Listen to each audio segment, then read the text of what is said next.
A breath of fresh air.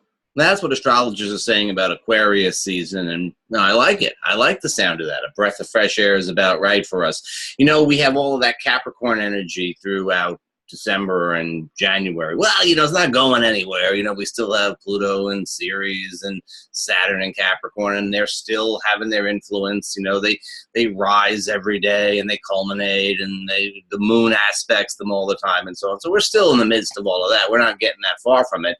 But we are sort of walking away from it in terms of our day-to-day experience as we get farther into Aquarius, and Venus is sort of holding it down out there in Pisces. So we are kind of moving away a bit from that Capricornian energy, so getting a little perspective on it, or getting a breath of fresh air. Now this week, the week of January 27th, 2020, is a time when we are going to be building the energy. Now Monday is really an interesting day. We have the moon in Pisces, and it is triggering the Venus-Mars square that was exact on Sunday, the 26th.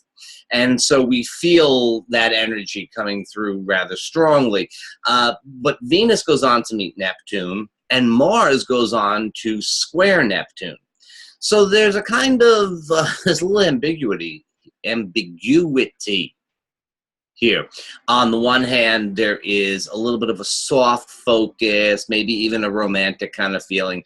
And on the other hand, there is a little bit of tension. I'd be careful driving on Monday with Mars square Neptune. Mars-Neptune aspects will often sort of push people over the top. They speed, they're a little bit reckless. You know, I mean, don't worry about it. I don't worry about it. I don't drive very much either, though. So it's not most settled and contained energy. So on the one hand, we have the sort of dreamy romanticism that comes with Neptune and Venus. It could be very creative. It could be very soft focus fantasy kind of thing, you know, great for watching a movie. Moon in Pisces while Venus conjuncts Neptune. I mean, come on, you know, that's great.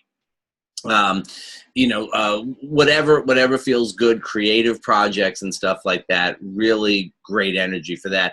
But some folks are going to go a little over the top with things. Tuesday, the energy definitely evens out. Tuesday has a nice even kind of energy. You can work with that energy that's been around Sunday and Monday, and a little bit more constructive. The moon is also waxing a little bit more, so we have a little bit more of that energetic time. We should be able to see the moon in the sky. We should be able to see the moon in the sky by Sunday or Monday, but it'll be growing, waxing. You have that. This is my waxing moon hand. You see that? You'll have that that energy going for you on Tuesday. Wednesday, on the other hand, we have the moon in Aries. Wednesday and Thursday, we're going to have some real sharp energy as the moon gets to square Saturn and Pluto. We are brought right back to that energy of the Saturn and Pluto. So the end of the week, I would say particularly Wednesday and Thursday. It's really midweek, isn't it? Midweek has a little bit more tension to it because of those aspects. Kind of pulls us back in there a little bit more.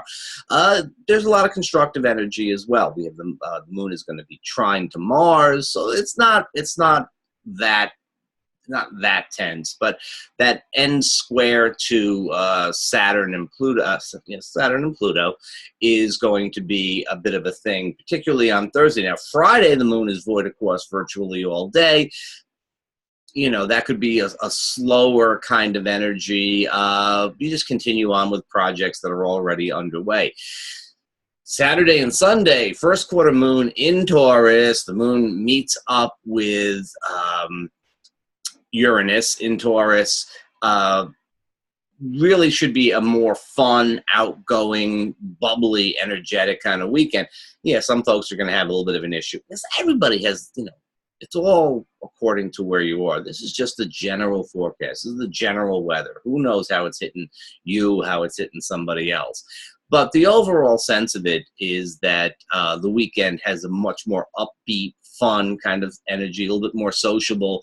So, and it's also very constructive. If you got to do something on the weekend, there's a lot of constructive energy. So We start the week with a kind of dreamy uncertainty. At midweek, it's sort of more the put things into action, be responsible, take care of what needs to be done. Probably want to work by yourself.